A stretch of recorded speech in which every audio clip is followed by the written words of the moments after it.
What's up, everybody? I'm Alex with Swamp Rat Fishing. We've got the co-hostess with the mostest, just like that whole intro said, the jabber hammer, Paul Roberts. And I'm back, people. I'm back at home. I'm back in Jersey. I'm not in a Motel 6 doing this fucking show. I am ecstatic.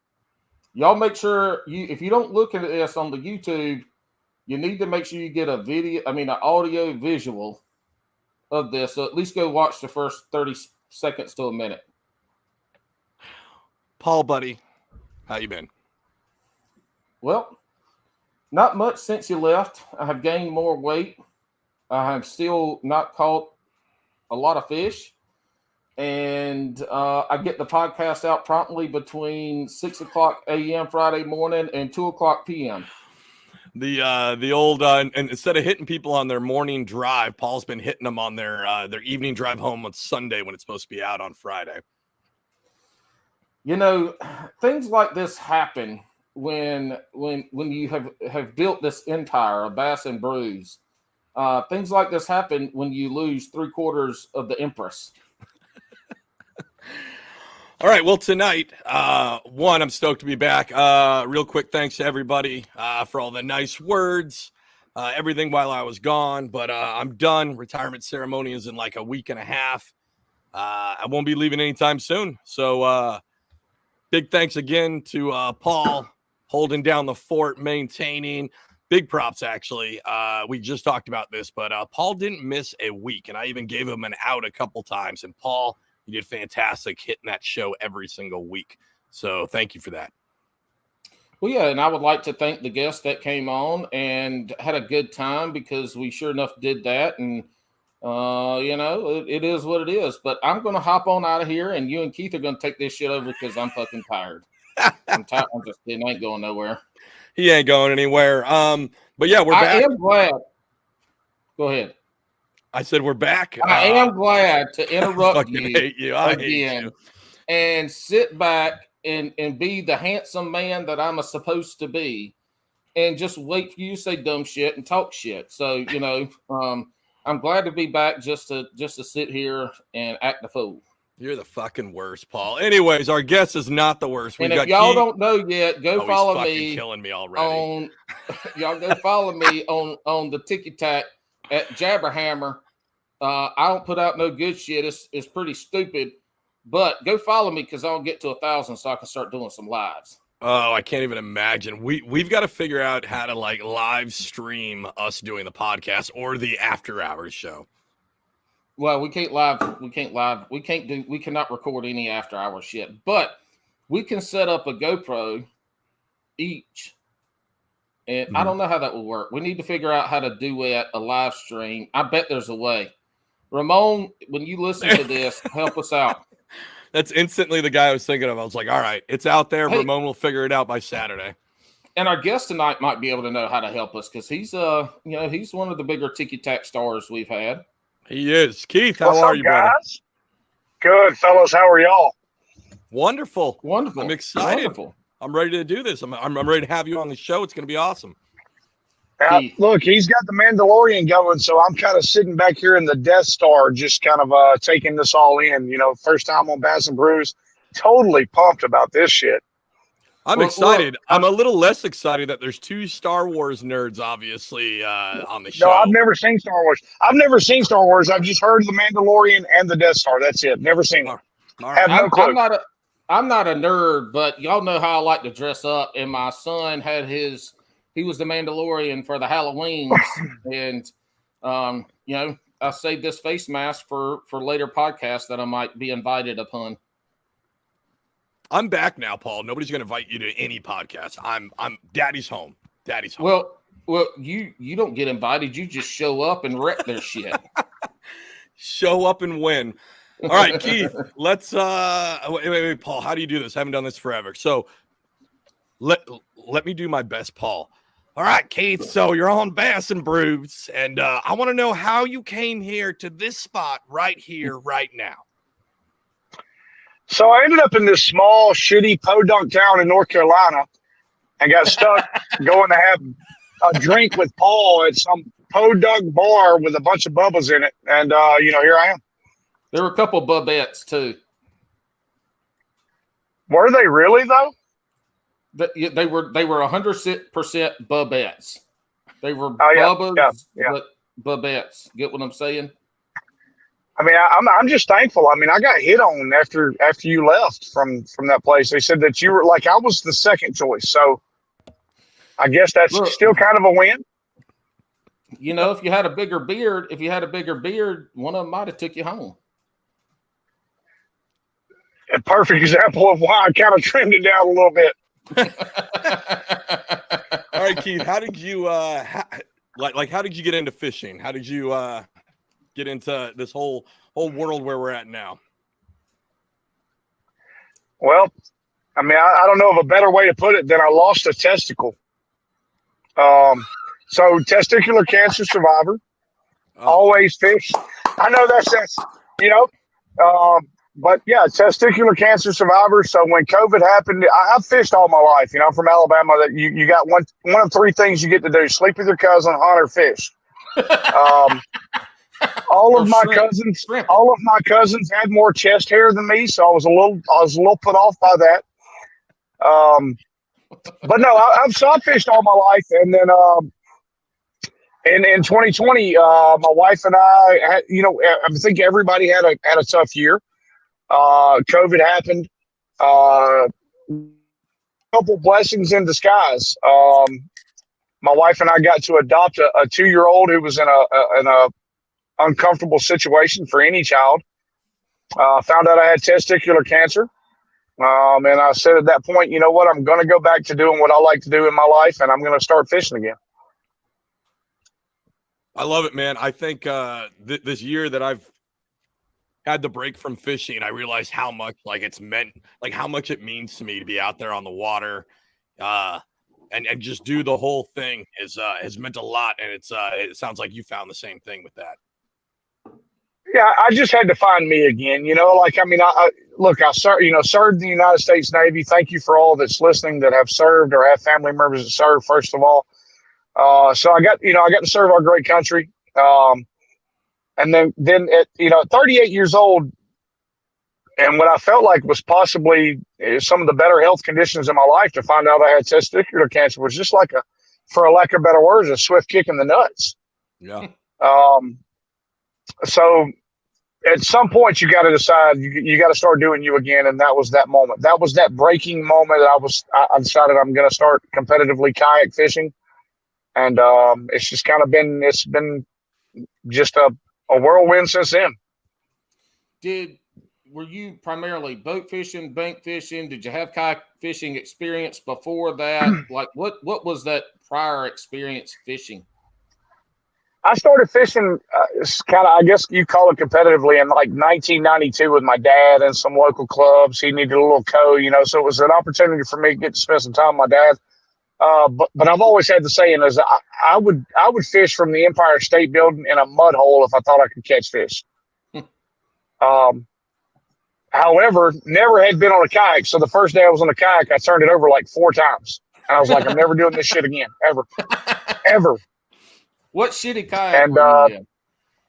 I was in a Pelican Catch 100 from your big ass in a damn 9 and 3/4 no shit. foot I go 6 foot 210 at the time, and I'm like, shit, I can handle this. No, it handled me.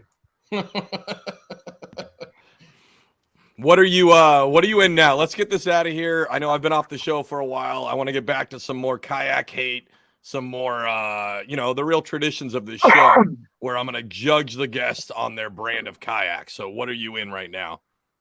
So right now I'm in a Old Town Topwater 120 PDL, but now I have it decked out with live scope, Garmin electronics, Motor Guide XI3. It's a full blown competitive kayak. I love to hear that, because all those months off, we can rewind, Paul. What was that, like a year ago, where you had your squeaky drive issue in your Hobie, and I think I only used my kayak so far this year like 4 times because I was gone. I went out right before I left for Florida. I went out and it worked just fine, no issues. I've got the top water, no problem. we've already covered the squeaky shit. There were some prior issues with the used Hobie that I bought with the drive that I didn't know about. And not only that, you know what? When you use shit and when you can fish for real, like I can, versus how you fish, shit wears out. I mean, I have to change my line about once every 2 or 3 months. You, on the other hand, probably haven't put new line on your reels in 2 years. No, it's because I just leave the lures on and I just don't break off and I land all the fish. It's really easy. Bullshit. You have casted more lures off casting on your YouTube than you have caught fish. There, at the time of recording, I'm just releasing my first video coming back on YouTube. I love my ending on it. It's where I literally snag a tree so hard I just fucking give up, and I look at the camera and I go, "I'm done. It's over." And that's how the video went. It's funny you say that, Alex, because I've recently just started kind of teaching the wife how to fish with fake bait. Right? She's always been, crappie or catfish or whatever. So she's using fake bait now. I'm teaching her how to kayak fish in that same piece of shit kayak that I flipped 4 times. She's probably a boss in that thing, though. Oh, listen, she's a pro. Look, she stands up and pisses in it all the time. I mean, she does her business. Me, if I sneeze wrong, I'm swimming. But the first thing I tried to tell her is I'm like, look, Thompson, when you're out there on the water, hook sets are free. And then it wasn't 5 minutes later, I've got this, one of my better rods, and I guess I put a shaky head in the bottom of a root and I gave it a free hook set. It was not free. I had to buy a new rod and reel. Yeah. So everybody that says that hook sets are free, they are free until they're not. Right. Exactly. Paul's referencing Josh hooked up north was nice enough to send me some prototypes of his swim jigs. I was so excited. I came home for about 3 weeks in the spring. We were in the middle of 2 deployments, and I was so excited to fish this swim jig. He made it in a color that he thought would work well on this tidal river that I fish. And it was the very first cast. I snapped that bitch off and that thing went all the way, not even in the yard where I was fishing, but the next county over. And I was just like, well, fuck. And then Paul thought it was cute to roast me on YouTube for it. So it was, yeah. Look, it happens. I mean, those $16, $17 jackhammers, I told Towth, I'm like, look, I'm not putting one of these $16 or $17 jackhammers on your rod and reel because you're just learning, and I've got her out there with a speed worm with a swim jig head on it. And here I go, I throw out a damn $17 chatterbait and wrap it around 4 oak trees. And she's like, yeah, them some bitches are expensive. You should probably stop throwing them. So see, I think you opened yourself up for a lot of questions telling her how much a lure costs. Because she's like, oh, well, how much is this costing? How much is this one costing? Hold up, where the hell all this money coming from? Yeah, she's quickly learned that I'm -7 on the fucking jackhammers while she's still working on the same bag of speed worms that were $4.49. And I'm catching more fish, she's catching bigger fish, so I don't hear the end of it. Oh, there we go. Hey, I want to back up a hair. So when folks get some kind of cancer diagnosis, a lot of them talk about sitting back and thinking about their life and what they've done and all this stuff. Did you have that epiphany, I'll call it, where you sat back and were like, you know what? I'm going to start doing the shit that I want to do. And I know you said that already. How did fishing feel that vision for you when you had probably a time in there where you're thinking, shit, I don't know if I'm going to be here in 6 months or a year right now. How did fishing fill that void, or how did fishing get you to think about life differently? Well, so it's kind of an odd, I guess, funny, odd story. I mean, it's not funny and odd because I never joke about anybody that's had to go through that. I actually found out on Tuesday that it was cancer, and had surgery to remove it on Thursday. That was my time frame to figure shit out. I had been dealing with some problems, and I ask you this to pause in the middle of that story, gentlemen. check yourself. Check yourself. It's it's a serious matter. I think I fought mine longer than I should. I fought the thought of what it could be. The wife was on me, go to the doctor, go to the doctor, go to the doctor. Well, as a veteran, they want to give you Halls, cough drops, and Band-Aids and ibuprofen for everything. So I'm like, I'm not going to the doctor. I'm not going to the doctor. But finally it got, guys, I mean, you couldn't be intimate in the bedroom. You couldn't, walking around wasn't comfortable. If you sneezed, took a deep breath, it got to where it was uncomfortable for me and I had to go. I went and had an ultrasound on Monday. I went back to the urologist on Tuesday. They confirmed it was testicular cancer. It was actually stage 2. So it was still early enough, but far enough along that I needed to have something done. I had surgery on Thursday to have it removed. So I had 48 hours to tell my kids that I had cancer, to talk about it with my wife, because it is a reproductive organ, even though she's in a position where she couldn't have any more kids. But we're doing this, and again, mind you, it's COVID. So we're doing this in a time where the world is shut down. Mm-hmm. And so I'm walking around my house with this gauze diaper on, and I'm looking at some old saltwater reels from when I was in the Navy and we were stationed in Virginia Beach. And I'm like, hey, I told her, I said, Tabitha, look, I can't sit around and not do the things that I love to do anymore. Mm-hmm. Spending time with her, spending time with the kids, all extremely valuable. But if you don't find what you like to do in life, none of that matters. You can't please everybody all the time. You got to find a way to make yourself happy. So I went out, I think like 7 days after I had testicular cancer surgery, I'm out buying a kayak that I had never been in a kayak before, which was not brilliant, but again, I am from Alabama. So I guess that's where I kind of put it all together, guys. That 48-hour period and that first week walking around in a gauze diaper, I learned 2 things. I learned I love kayak fishing. And I learned I would never wear underwear again the rest of my life. So I've been kayak fishing and commando ever since then. Well, Lord, don't gain 40 pounds like I have, and your ass and thighs will be chafing so damn much. You got to start putting draws on. I'm not sure what I would do if I had to wear them again. Like if somebody said, hey, it's a law, you have to wear underwear, put my ass in prison. I can't do it. All right. So we went from that. And what made you want to kind of start putting everything online, the social media? I always find it very kind of interesting when people transition. Usually this outdoors thing is kind of a solitary thing. And it's definitely not known for being up on trends, right? So that's why we do this show, right? There is a large group of fishermen that are starting to move in to do more of these things. Hey, oh, Paul, I hate you. More of these anglers who are doing these things online. They're doing social media, TikTok, all the other stuff. What made you want to do that? Alex, let me ask you this, Alex. How old are you? 38.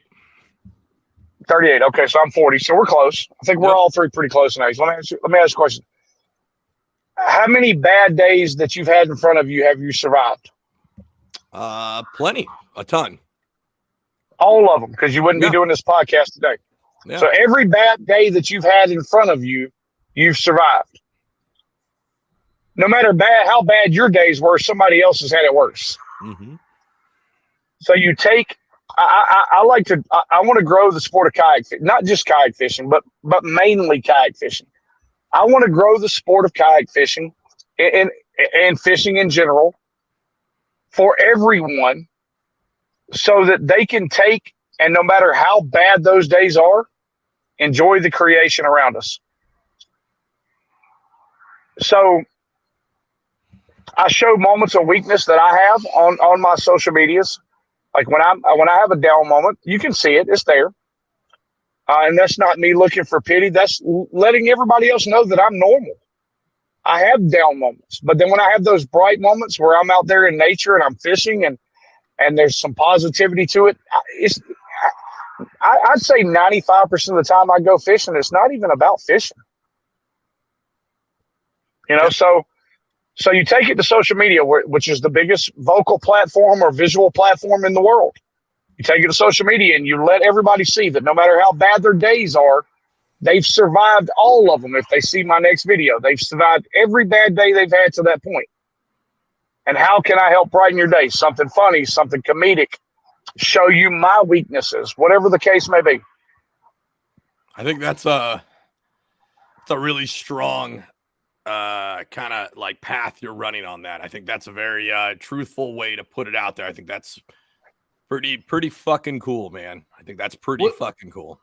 Yeah. And what we see with social media over the last few years, what we've seen in the growth of it, we've seen a lot more of the raw content, the uncut stuff, kind of like the real life shit.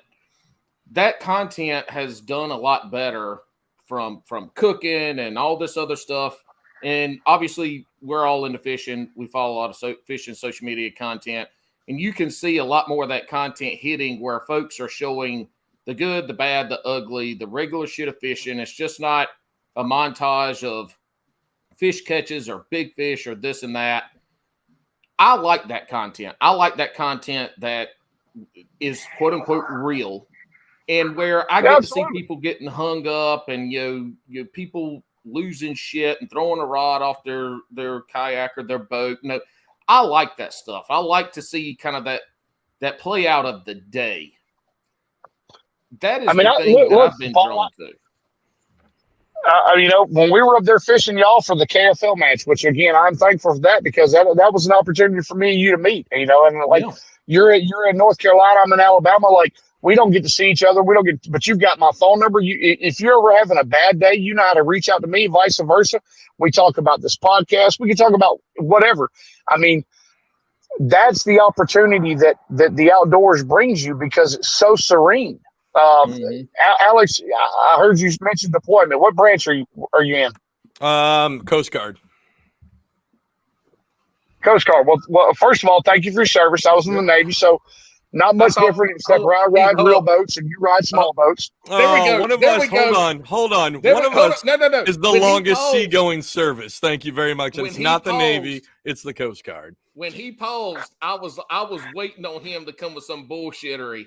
And he waited. He thanked you first. And then he came in with the bullshit. That's strong. I was waiting on that. I didn't serve, so I love to hear Alex and the former military guests give each other shit. But all jokes aside, Alex, you think about it: 22 a day, 22 veterans a day. I'm a veteran, so I take that into a lot of pride. I don't know. Again, my lighting's not great, but if you guys can see. Mm-hmm. I mean, I wear, so again, for anybody that served, find somebody, find an outlet, find a group of people that you enjoy being around, find somebody that, there's so many people, we deal with them every day. They want to give you all of their opinions or their thoughts, but they never want to listen to yours. Find somebody that wants to hear your word because your word is valuable. So to somebody. Your word is valuable. So, you take cancer, having served and went through what I went through, having to get out, finding fishing again, finding people like Paul and now yourself, Alex. That is to me what being on the water means. That's what being on social media means. We can cut up and joke but then there's a serious aspect that I take it back to somebody else is always having a worse day. Yeah, I think it's important to stress, like, so you mentioned, I got into fishing late. I did it as a kid. A lot of people have already heard the story, but I think, so it hit me when I got home. Obviously, it was wonderful to come home. Wonderful to see my girls and my wife again. It was magnificent. Like, I've been away from them for a year. It was great. That was probably the hardest year personally for me ever, right? But getting out on the water, and this is initially like I started fishing because I just left a ship, very demanding ship. Where I had to give so much, and I had 2 kids while I was on the ship, so it was a lot of balancing. I'm talking about that work-life balance, and I did not do it very well. So I had to find something, and I found fishing, and I felt it last week, the first time out on the kayak, where I just got in the middle of the river, and I literally just sat there, no headphones in, no cameras running at that point in time. and just like took like 5 deep breaths, which were like some of the most relieving deep breaths that I've been able to take in this last year. And it was just because I was right where I needed to be at that time. And that was like the perfect place. And I think it's great, again, that you're showing all of this. I think there's a lot of people who get a lot more out of fishing than sponsorships and tournaments and all that. Mm-hmm. What they get through social media and the outdoors is us all connecting together. And I think it's fucking awesome. I mean, there's been days where I've went out on the water and not taken a rod and reel out. Like I'll tell my wife, hey, I'm going fishing. And it's literally me going out and putting some Lucas Graham in my headphones, or, you know, some Tyler Childers or whatever the case may be. It's literally going out and sitting in the middle of the lake, putting spot lock on, listening to some music, finding myself in the moment, because there's so many moments we don't take the time to appreciate.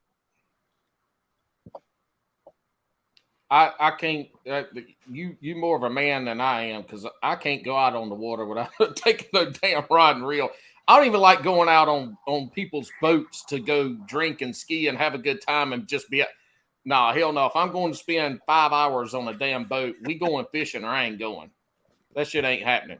I enjoy nature. I grew up in nature. I love it. The serenity of it. But kind of going back to what you said about finding your happiness, mine is going out there and not catching a fucking thing and screaming and cussing and hollering at myself. That's a good time to me. And my wife still to this day does not understand. Would you catch anything? I was like, fuck no, I didn't catch anything. Bunch of catfish or nothing. And she's like, well, why? I was like, I enjoy it. It was fun. I had a good time. That's my serenity. So I told you, Paul, as I was explaining to y'all a minute ago, you know, I've recently started taking the wife out with me, and you know, she didn't quite like. She'll ask me, "Hey, how was your day?" Oh, it was shitty, but it was great. What do you mean? I was like, "Well, I didn't catch any fish, but I had a hell of a good time." There you go. Now she is starting to understand that a little bit, because she's actually going out there and she's doing some fishing, and there's days where she doesn't catch a fish, and she's learning, but she understands. She understands what it does for me.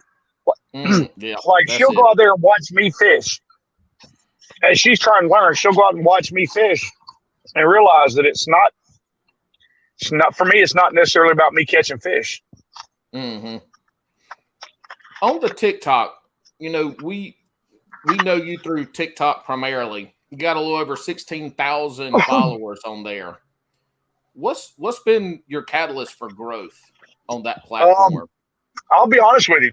I had one video, and it's unfortunate, but I guess it was a gain for me. It is social media sex sales. Yeah, and there was a young lady on there who like had her boyfriend or whatever the case may be. It was like she's standing there in a wife beater, and he pours a gallon of fruit punch over her, and now she's got a wet wife beater on that's dyed red with her nipples hard. Which is great, you know. I'm not mad about it, but again, could you tell us a life story that could have been just as impactful? So I essentially on TikTok, I mean I duetted the video. It's there, it's still available, and it had like it started off. It was kind of weird. My phone just kept dinging overnight, and I wake up the next morning, it had like 360,000 views. God damn. And I'm like, well, maybe they'll like the rest of my content. If they don't, they followed me now, so fuck them. Bitches, y'all here now, so here we go. I mean, unless you take the time to go unfollow me, you're locked in and I'm getting paid, so fuck it. I think it's weird when you hear about guys that popped off that one video. And I do think it's kind of cool that you've where you basically kind of said like, hey, that's not what I want to put out. You put it out, but I mean, we all got to do that. And so I've seen the video. You didn't do it. And it's not like you spammed that video 1,000 times, right? Like you put the video up there, right? And then everything else is like on quote unquote brand for you. But I think it's really weird when like you see one just like pop off and you talk to people where And I love how you said it. You're like, well, I mean, they're stuck with me because a lot of times that is what it is, right? You'll get that one that pops, you'll get a huge growth on it, and that's great. And but then you're going to do the real stuff. Well, the funny thing Alex, for me is everybody we're recording in a Motel 6 right now. there was a bunch of comments that are like, oh, well, you were just using that video for clout or blah blah blah blah blah. I wasn't. I really wasn't. I mean, I have a daughter that's soon to be 16. I mean, I wasn't. I don't want her doing that shit. Like, tell a story, you know. Yeah. But look, if those idiots that saw my video want to go out and follow me, and now my shit pops on their For You page, and I get monetized for it, and I can still tell a positive story, and we can grow the community, the sport, positivity, suicide awareness, veteran awareness, mental health awareness. If we can grow all of that because of one video where I kind of downplayed the need for sex on social media, then I'll take it. There's where part of the entertainment side comes in for social media. It's just, to me, it's tapping into the entertainment side. We talk about it on this podcast. This podcast is an entertainment podcast. It just happens to be in the fishing or an outdoors realm. But it's entertainment driven. That's what we're here to do, is make people laugh, have fun, have a good time, sit back, relax, talk shit. The social media side of it in the fishing, I don't like to consume the content that doesn't have some entertainment mixed in with it. Fishing social media, just straight fishing. I watch it, I enjoy it until I don't. But those folks that are peppering in entertainment in there, their fails or fuck up on the water, like, that's the shit that I like. Again, it goes back to what I said before about the realness of it. Absolutely.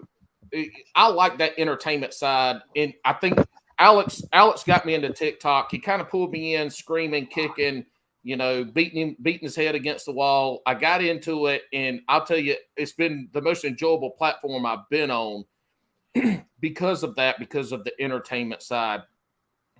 I like how the videos are typically put together. But I can go get my fishing content in, I can go get my entertainment content in, and then I got my folks that I can go get both. I think as a whole, it's even a more like intimate platform. Like, the engagement, Instagram has turned into this like disgusting thing of where it's like 9,000 bots comment first before anybody else gets to. Yes. Right? Like, it's just become this huge circle jerk. And it's generally shuffled out. Like, even the people that you want to see it, Alex, they're not seeing it because of the bots. I mean, it's like bot. And then like you said, after 1,000 views of a bot, then you might have one real person, but it's blowed out because of that. Yep. No, it's bad on that. And the rawness. I'll tell you what, I made a TikTok video 3 days ago. I put a lot of work into this thing. I did some great editing. I downloaded the song that I knew that I was going to use to edit it perfectly to it. It got trash fucking views because TikTok wants realness, and not saying that raw. Right. They want raw. They want like, just like, we had a lot of success when I was in Cali off doing a simple video of like my face with a long text of like what I was feeling that day with a song. Right. But it's a raw kind of deal. It wasn't. It's a whole different animal, and I enjoy TikTok. I'm barely on Instagram, basically enough to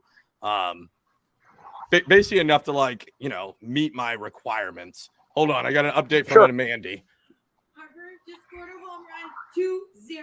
Harper just scored a home run 2-0. Thank you, sweetheart. Hey, sorry. Go Phillies.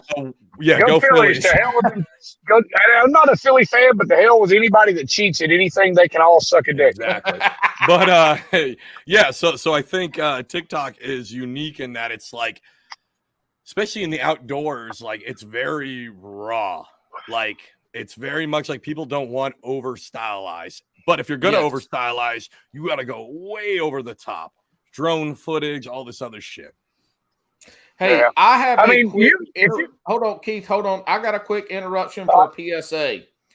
I have just found 25-ounce Bud Light Platinum Seltzers, 8 alcohols, 25 His ounce? fish is 25 ounces. And y'all know what? There it It is. has been cracked open. So if y'all want to get into having delicious alcohols without the tummy problems, go get you a Bud Light Platinum Seltzer. This is a blood orange, 8 alcohols and 25 ounces, aka 1 pint, 9 fluid ounces, or 740 milliliters. Is this what you've been doing when I'm gone? No, this is probably the first fucking beer or beverage that has been cracked on the podcast since you've been gone. And I got hate messages about not talking about beer, and you didn't even do it on your first time pack. Well, if it does you any favors, Paul, I'm drinking a Jack Daniels and Mountain Dew, or multiples of those. Well, that's delicious, but the liquor makes my gout act up, and so I can't do that. I need to lose some weight, and maybe the gout will let me drink a liquor drink here and there a little bit more better. Understandable. But yeah, Alex, we're talking about TikTok. You go look at my TikTok, and it's I was singing to a fish the other day to a song that I love, and I still screwed up the words, but it was raw and got a bunch of views. That's all that matters. There's a TikTok on there of me. There's TikToks on there of me begging Jake Paul to let me whip his ass. Begging. Like I would give my other testicle away to get to whip Jake Paul's ass. But no, I think it's the platform is probably one of the realer ones that I've seen. Yeah. The more I've learned, the more you stay raw. The minute you start editing videos and trying to cut in stuff and trying to just be you. Like if you miss a hook set, post it. Yeah. You catch a monster, post it. You're having a shitty day and you're in your feelings and the Viagra wasn't working, post it. Yeah. Well, because eventually the algorithm is going to find somebody, and there's so many people on it, and there is in the outdoor realm, there's so many people who want to see somebody just do cast the catch. They want to see somebody give tips. They want to see somebody talk about off the water. You know what I mean? You just got to find your niche and then just focus down on that. They still want pain and suffering. Yeah. They won't. Sure. Social media wants pain and suffering. People want to watch that shit. And hey, I just made a stupid ass video. It's like 7 seconds long a week or two ago. Looking at it, it was one of my y'all look videos, and it was a Captain Crunch box. That bitch is like 76,000 views. What? Really? Yeah. Why did you put that on the Bass and Brews one? I've told you, I'm trying to grow my personal one so for business purposes in the future, so I can start going live for my business. I feel like do edit or stitch it, Alex. God. I'm going to stick it now, and it's going to be like media accounts. You barely ran any when I was gone. Because I'm working on my business one. Because the only reason I can sit here in front of this damn thing at night and be allowed to is because my business makes money. If that don't happen, I ain't going to be fishing, podcasting. I'm probably going to be out there damn selling tin cans I pick up off the side of the road. Keith, do you do YouTube as well or no? So me and a buddy, Blake Power, we have a YouTube channel, 2KB Outdoors. And here's the problem is we both like a lot of bourbons. And so I think we have a great plan to have this magnificent YouTube channel. Mm-hmm. The problem is, and I was actually just about to tell you this, the problem is everybody wants, I've noticed on YouTube, it has to be successes. Successes. They want to see if you're in the fishing community, they want to see you catch these damn 10-pound, 8-ounce largemouth bass that are like 25. Listen, guys, it just doesn't happen like that, okay? Unless you're some of these names, and I'm not going to mention them because I'm trying to be. You said no race, religion, or politics, so I'm not trying to get into hating anybody, but I hate those people. Alex Damn Rudd, it! Appreciate those 8-inch fish. Right. Alex Rudd. We hate Alex Rudd on this show. You're right. We love Alex Rudd. Appreciate those 8-inch fish. Damn it! Yeah. And show when you're out there in 107 degree temperature and it's like you caught one fish in 12 hours and it's 9.5 inches long and you enjoy it. Like, nobody wants to see that shit. But people Nobody can't. does. That doesn't touch somebody's emotions. Correct. They don't give a fuck how hot it is in an 8-inch fish. Like, that doesn't No. touch an emotion. That doesn't excite them to go out and fish. What excites them to go out and fish is the possibility that they have lily pads in their pond and that they can go throw a frog and maybe catch an 8-pound bass. That excites them. Maybe they've paid $1,500 to go get waypoints for a tournament that's going to pay them $500. I'm good with that. That's not me. What you're going to see with me is me all the time. I am me 100% of the time. I have figured out a way. If you want to touch on somebody's emotions, I have figured out that if you do YouTube Shorts, where you take a fish release but you reverse it, and you put in the title, "Catch a fish without a lure," people get fucking pissed.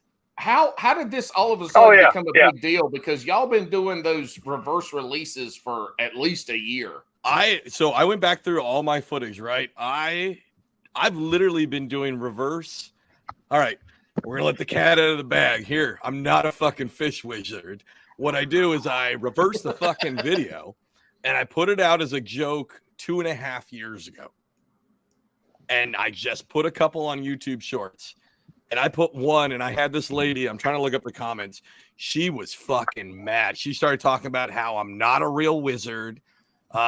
This has to be reversed. I'm out there faking like I'm a wizard. She said she was going to give a curse on me because I'm not a real wizard.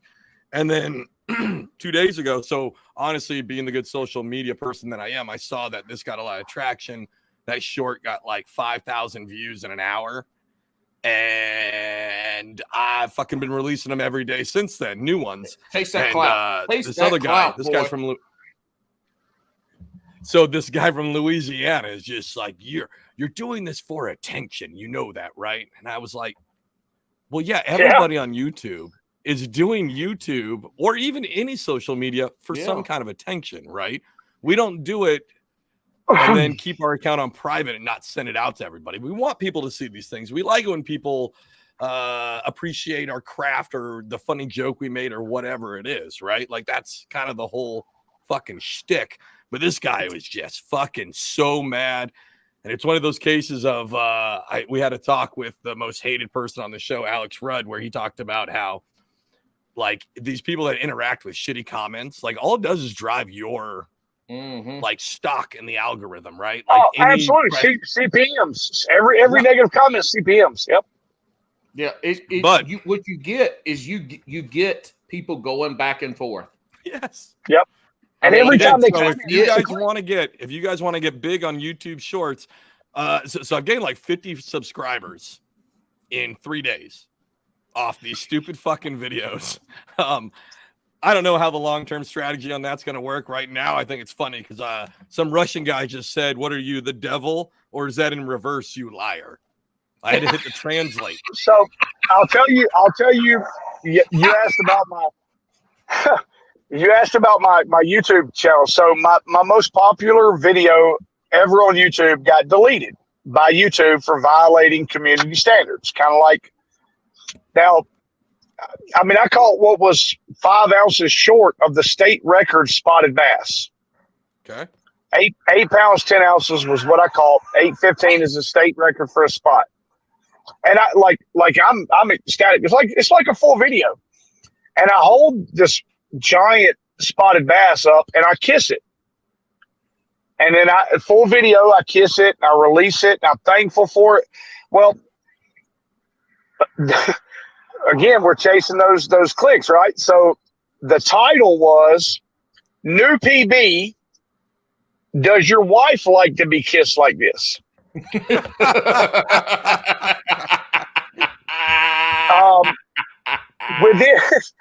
Within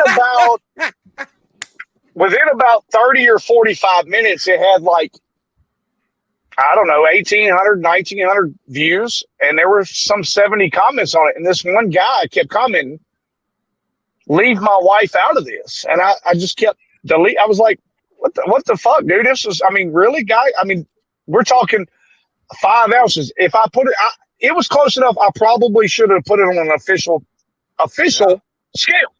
Yeah. And I'm like, look, guys, so I delete your comment.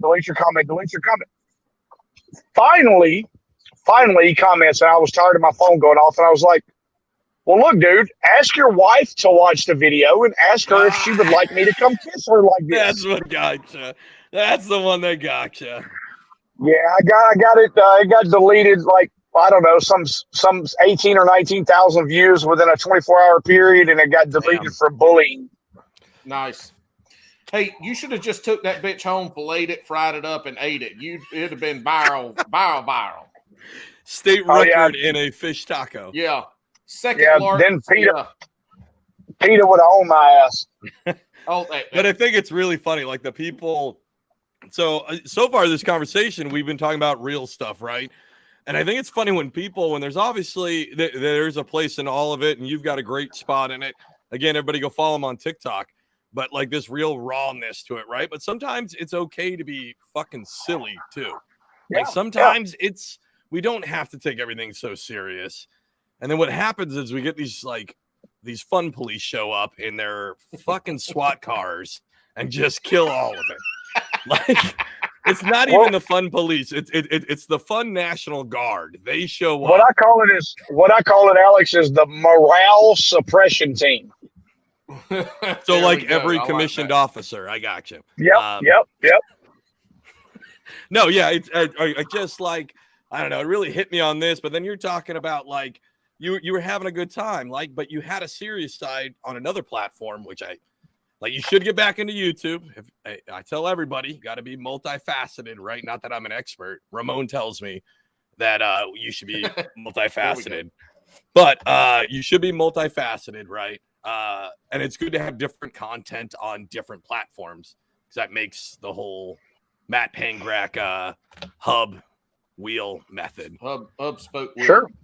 Right. But then when there's fucking fun police that just ruin it, I don't know. I mean, to Louis, I'm going to find him real quick. I want to give him a personal shout out, this dickhead. Go ahead, Paul. I'll let you know when I find it. The thing about the social media and the negative comments and that stuff like that, you should be making videos that get people to oppose your view. That's what I see in a lot of these videos since I've been heavier into TikTok. There's some of the folks that I follow and see on my For You page, some of them that I don't even follow, but they pop up on my For You page all the time. Their content is generating opposing views, good, bad, ugly, all the bullshit that comes with it. But what they're getting both sides. They're not just getting a bunch of people that agree with them, give them, smiley faces and thumb up emojis. And, I love your content. There's conversations that happen. If you go look down at their comments, there's a comment with 20 replies under that comment. And then there's the next one. It's those opposing views are what really are driving the folks that I see a bunch of, specifically who I don't follow, but that show up in that For You page. They have that argument in the comments, and there's something to that. So you're but it's got to be that has some controversy, right? I don't have to be fucking. Nah, it's just create controversy, pain or controversy. I'm going to throw controversy in with pain. Look, put a hook. Put a hook through you can add ear. negativity to that. Yeah, put a hook through your ear, and see what the hell happens. Add negativity to that. What's 3 things everybody wants to see? Opposition, pain, negativity, and boobies. That's what fuels social media. And whether it be boobies is number 1. That's clear cut. But none of the 3 of us can show boobies. They're not that great. Well, I have Paul's shown them before. Yeah, I have. I've shown mine too. I've shown mine on this show too. Shit. Those are movies. Movies. Movies are different. Hey, before I forget, ahead, huge shout out to Louisiana Hunting and Fishing. You have 0 videos on your account. But yeah, go fuck yourself, bud. Just trying to have fun. making a reverse fish video that looks like I caught it with my hand, but it's obviously fucking reversed. And you are the captain of the fun SWAT team. Enjoy your promotion, sir. Thank you for your service on making the internet shitty. That's all right, Alex. Louisiana fishing and hunting. Alex, go buy a wizard costume with the big tall hat and a fucking wand and start making real wizard videos, at least one or two. Yo, they're going to be somebody cheap. Would shit the bed. They're going to be cheap, right? Because Halloween just passed. Yep. Oh, it's fucking happening. I'm going to be in that kayak, my Old Town kayak, in a full wizard getup to just troll Louisiana fishing and hunting. I don't want to be mean. Everybody go watch his videos. He has none because all he does is bring bullshit to the situation and never creates. So he can go fuck himself. Now, Alex, is that a just fuck himself, or is that fuck all himself all the way off? No, I don't know him that well. Okay, Just, okay. Yeah. Just fuck his to job. Fuck himself. Yeah, well, right. I mean, his job is the captain of the fun SWAT team. Got it. Just wanted to clarify. Wanted to clarify for anybody that was maybe had some misunderstanding how you felt about that one.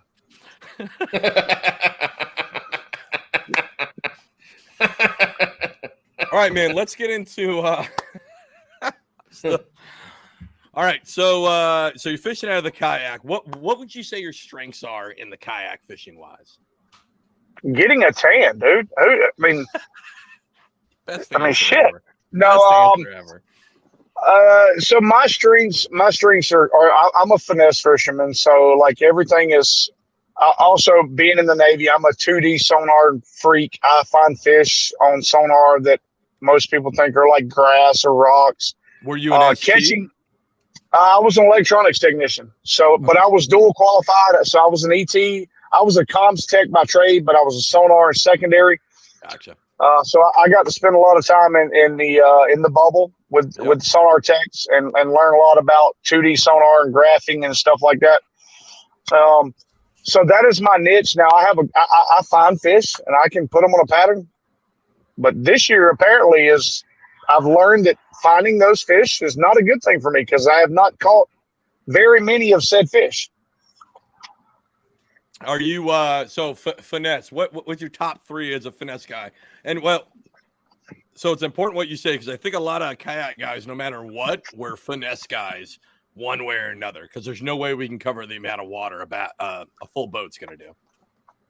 So shaky head in a June bug, shaky head in a June bug red, and shaky head in a black and blue. All right, that's solid. All right, man. A man after my own heart on the colors. Maybe not a shaky head, but I commit to fucking up fully. Like I like if I have 3 rods, they're all going to have shaky heads, and then everybody around me is going to catch fish on everything else, and I'm going to be like, well, I mean, I don't know why my shaky head didn't work. Well, are you throwing this shaky head? Are you throwing this on casting gear or spinning? Because I feel like that's another divide in folks. So, a little backstory to when I was in the Navy and why I had to get out. I've had 2 partial shoulder replacements. Forgive me, I'm refilling my beverage. Don't worry, your lighting is so wonderful. We can't see a fucking thing you're doing. So do whatever. That's what we're doing. And they do not pay me. They do not pay me because if they was, I would probably be in the same shitty Hobie that Paul's in. Whoa. Hey, well, you know what? That's all I got to say. Yeah, well, no, so shaky heads, man. I throw them in trees, up off the bank. I throw them in every conspicuous area that I probably would never catch a fish, like on top of a dock, on the pontoon of a pontoon boat. The only places that flying fish would catch them is generally where I throw all of my baits. And then you drag them in. Yeah. Because I mean, it's the bloop when the shaky head hits the water that makes them bite. Are you throwing that on casting or spinning? Casting, because I guess we missed that. 2 shoulder replacements. So, or your drink. yeah, I did get to the important part. So spinning technique used to be my thing. After 2 titanium shoulder replacements, it is no longer anything I carry on my kayak. Are you so can you go over the rod for that? So shaky head something I've never fucking caught a shaky head fish at all, right? Ever. And that's supposed to be like the easy ticket, right? Throw shaky head. That's what a lot of folks say. A lot of people say Ned rig, but to me, Ned rig is like catfishing. I don't have the patience for that either. Too boring. Too boring. Shaky head, I'm throwing it. Usually it's on I either have it on a 7.6 medium or a 7.6 medium heavy. 12-pound fluorocarbon. Obviously, it sinks. And I use Duckett rods. Duckett, guys, if you don't know who Duckett is, Boyd Duckett's right here from the great state of Alabama. And every rod company, I'm not going to knock anybody's rod company because it's been people catching fish with cane poles for years. But Duckett rods, to me, I have found them to be the most sensitive. So I pair a Duckett rod with a Woo tungsten shaky head. And I can tell you generally how many crevices are in each rock. What's on the bottom. size? So, you going 1/8 or heavier than that? 3/16. 3/16. 3/16. And I'll use a Magnum trick worm. Hell yeah. And so Alex led into my question on weights because you said you'll have 3 or 4, shaky head rods rigged on. They're all the same weight, or do you have different weights for wind depth? Like, will you experiment with the weight on a given day? I will usually go. I'll have the 3/16 is my go-to weight, but I'll generally have an 8 1/4 tied on. And the reason being is just obviously depths. But if you're fishing a bunch of rock and stuff like that, you want to size down your presentation so that you're not getting hung up. But I don't change weight that much. I mean, it's the true finesse. Let the bait sit out there and let the worm do its work. In a Magnum trick worm, do you ever downsize the worm, or do you ever go to a stick bait, a Cinco style worm, anything like that, or you just strictly that trick worm profile? Always a Magnum trick worm on a shaky head for me. You make it, and simple. That's just yeah. I mean, look, you need 2 colors: black and blue, and black and blue. There you go. Oh shit, we lost. Did he drop? Alex went to go tinkle. Alex literally sat down, put his headphones on, and Keith dropped. Alex, while Keith is logging back on, did you get a new fucking microphone? No, same one. Oh, okay. Why? I thought you upgraded. You upgraded and left me over here with the fucking blue. No, we're going to be upgrading that. Keith, you're back on. We're going to be upgrading that soon. Yeah, I'm back. Total side note. It's so fucking glorious to be able to do the tinkle in my sub pump that leads right out to my neighbor's shitty yard. Like I've done on this podcast for a full year prior to me leaving. Man, that was glorious. All right. No, Paul, we're going to upgrade. We're going to upgrade shit. Just a side note for everybody.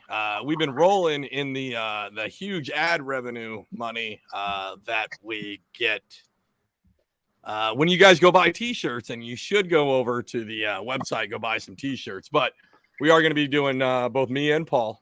I got some stuff set aside for us that we're going to be upgrading to give you guys a better, more more professional product for this shitty show. So. No, Alex is going to be better and more professional. I'm going to sit back and be debaucherous. Paul, you're just going to get a portable air conditioner. If I have to see one more TikTok about how it's so hot in your fucking garage, and I'm in fucking North Carolina, man. It's about to be so fucking cold in here in the next 3 months or so. I got to turn the propane heater on to heat it up before we start the podcast, and we'll be lucky that I don't pass out from the fumes. You'll be all right. You got the winter weight already. Go viral. You got the winter weight already. You'll be all right. All right, let's see. He's got that after being off the boat. He's got that extra flubber to keep him warm. But Paul, you're still beautiful, man. You're still beautiful. I mean, look. I mean, shit. Look at you, man. I know who else could gain 30 pounds and be this fucking handsome still. Listen, I bartend a couple nights a week.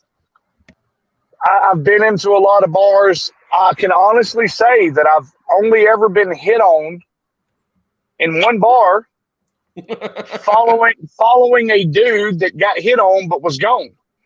Paul's the ultimate wingman, then, is what it sounds like. Right. I am. I'm so ugly, they feel sorry for whoever I was with that they want to go dance with them.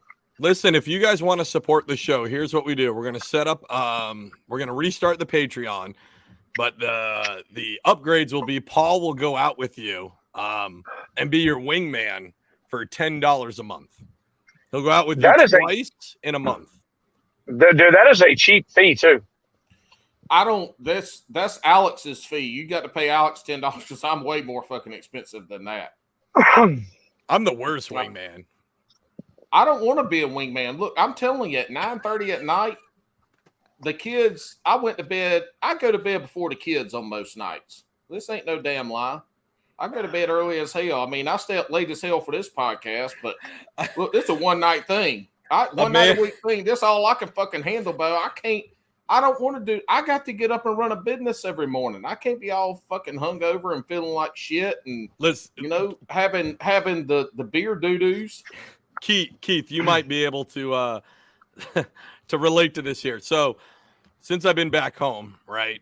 Like I literally left the ship. They were still mid-patrol in Alaska, and it's the most exhausted I've been because all I had to do was worry about like the folks around me, right? Like, but other than that, like I could go to bed when I wanted to, and a lot of times I had to go to bed early because I had like watch and shit like that where I had to go to bed super early because I had like 4 to 8 in the mornings, right? But I get home and Amanda's like, why are you so tired? It's 8 o'clock. And I'm like, girl, it's a lot. There's like kids, wife, real life. Like it's fucking crazy. Absolutely. You've been in Alaska for 6 months. Yeah. It's fucking crazy. It's so exhausting. my last deployment, Alex, I think I've seen the Horn of Africa like 13 times. Holy shit.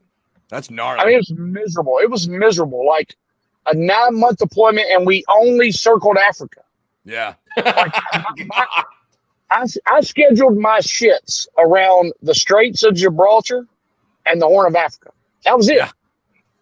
It's like I showered in between. I mean, that's all we saw for 9 months. So yeah, I get it. Like, I mean, I pretty much had the same watch schedule for the entire deployment. I had the 4 to 8, and I was double watched because on that deployment, I just fought E6, hadn't put it on yet, so I was kind of stuck in between watches. So one watch was radio, one watch was weapons, one watch radio, one watch weapons. So I had 2 watches a night, because I was double clawed, and it was literally like I got home from deployment and the wife and kids were like, oh, let's go to Busch Gardens. And I was like, no, let's go to bed at 2 o'clock in the afternoon, like Jesus Christ. It's really weird because you can have like a full packed day of work, right? Like not this deployment, the one before that, the first one that I went out, we had a bunch of kids on the boat, a bunch of 19-year-olds, E4s, bitching about having to stand the walk you're talking about. We call that the 4 to greats. That's when you stand, for everybody listening, that's when you stand from 4 till 8 in the morning, and then you have a full work day, and then you stand watch again from 4 in the afternoon till 8 at night. So it's a long fucking day. So because they were complaining about it so much, I was like, fuck it, I'll take it. And they're like, no, you don't have to do that. Forbid. You got 19 years in, you don't have to do that. I was like, no, fuck you, I'm going to take it. And I don't want to hear anybody bitch. So I did the whole fucking patrol doing this 4 to great watch. It was atrocious. Worst idea probably in my whole career. So you stand the 48, you stand the 48, and then you have a uniform inspection, You still have all of your quals to meet. You have like now for me it goes. I stand 4 to 8, and then I have to stand in formation at like on the missile deck from 08 to 0830. But don't forget the damage control petty officer duties that I have, and don't forget the normal work day. Yep. Oh, but then I got to be on watch from 4 to 8. Well, guess what? You really ain't had from 09 to 1600s, not nearly enough time to get all of your shit done. So when you get off the watch at 2000, now you're going to finish up your shit till like 23. Yep. You're getting 2 hours of sleep. It's tough. And I was the only double qualled ET on my ship for 9 months. Way to be a go-getter. That'll fuck you every time, dude. You should have learned. I didn't volunteer for that shit. I was about to say, because you know what Navy stands for, right? Never again volunteer yourself. Exactly. Right? You never volunteer. I'm going to tell you what, you could be the hardest working person on a boat, but at some point you got to stop fucking volunteering because they are... It's definitely I'm sure it happens in the other branches, but I know on boats, the seagoing services, it happens a lot where like if you're good at something, that command will burn you into the fucking ground to make sure shit gets done because that's what you just got to do because you don't have like a base or anything like that, right? You're literally when you're on deployment, your house is also your workspace and everything. So you got to make sure everything's safe and fine, which is great. Because the Navy has had some problems lately with keeping their shit safe because they keep running into other boats, unfortunately. So they need to be better with that because they're just burning people out. I mean, I got pretty fortunate. I had a pretty great commo on the boat, which was my division officer for both. Commo kind of covered. I was on a destroyer, so commo covered both. But I mean, if my commo would have been a tool. Jesus Christ. I cover WEPs, you cover radio, and radio is like 17 degrees. I mean, it's cold as shit in there. Yeah. So you go from WEPs, which is like 85 degrees because it's a bunch of old men just like discussing how they're going to blow shit up, to radio discussing how they want us not to get blown up. You go from 85 to 17, then you do your regular work day. I mean, pneumonia was a thing, but it was Hollis, cough drop, ibuprofen, and Band-Aids.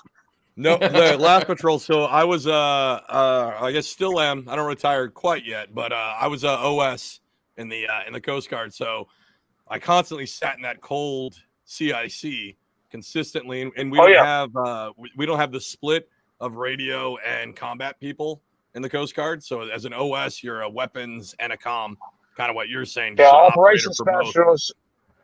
Operations specialist in the Coast Guard handled everything. Yep. So this not this patrol that I just got off of, the previous one, we're in the South Pacific.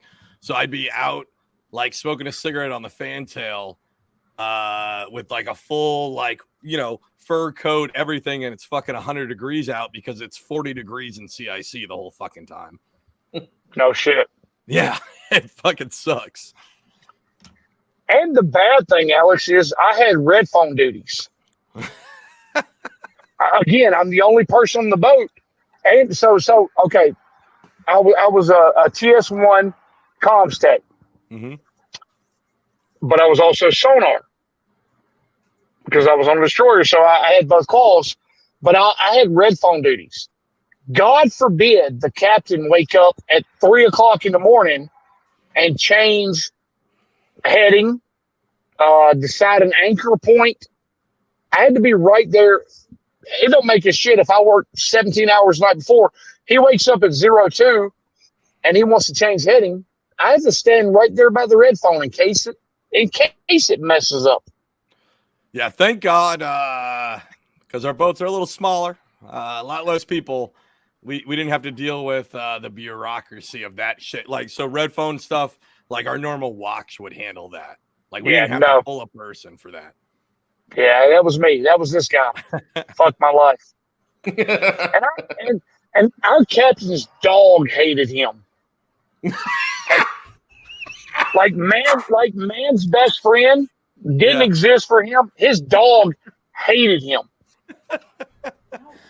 He had what kind of dog did he have on board?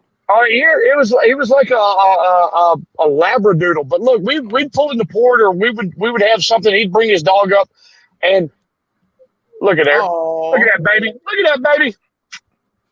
This is why we'll never make money at this, Amandy. We would pull it, so we would be in port. We'd have a Steel Beach picnic or something at home because we never got those on deployment. But we would have a Steel Beach picnic at home, and our captain would bring his dog, and like the whole time the captain's walking the dog, he's like all hunkered down and miserable.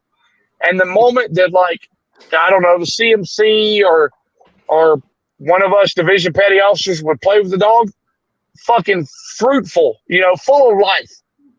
The minute the captain was leaving, tail tucked, miserable, looked like he'd been starved for 8 days. I had on the first ship. Hold up, time out. I got a question. He brought the dog on the boat on deployment? Well, so our captain would. Let me back that up. Anybody in the Navy, and I don't know what y'all's days were, Alex, but so when you're in the Navy, when you're at sea for 45 consecutive days, your 46th day is called a Steel Beach picnic.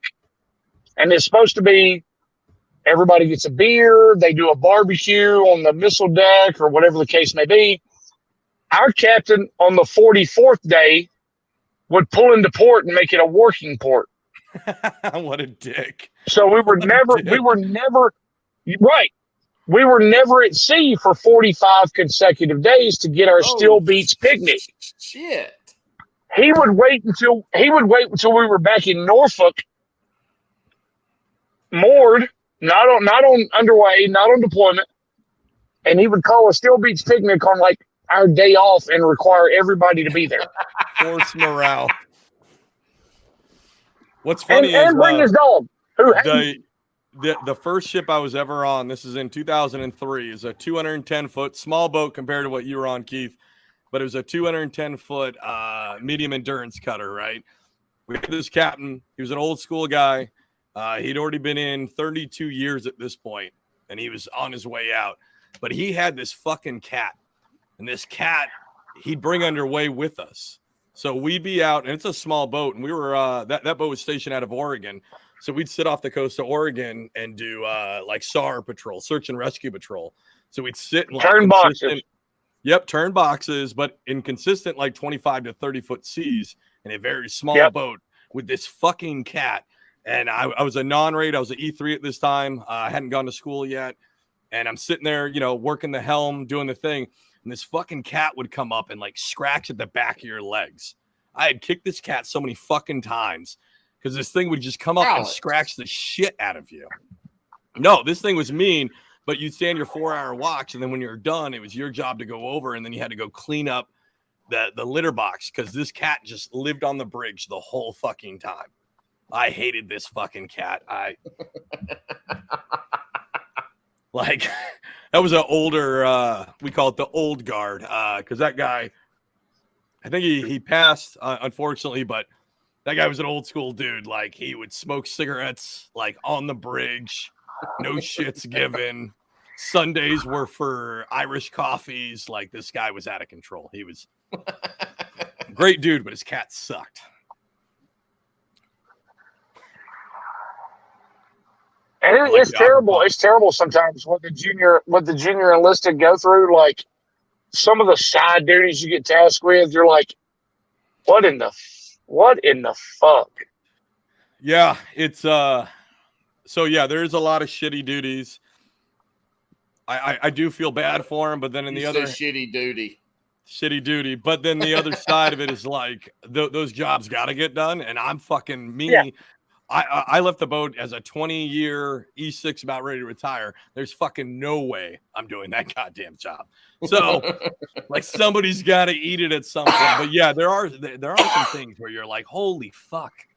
Like, this is what we're having people do. A lot of people think some of the whole job of the military can be glamorous. Going to sea can be glamorous. Going to sea is fucking gross. One terrible. thing. It's fucking gross. Terrible. Funny story. I told you my captain's dog hated him.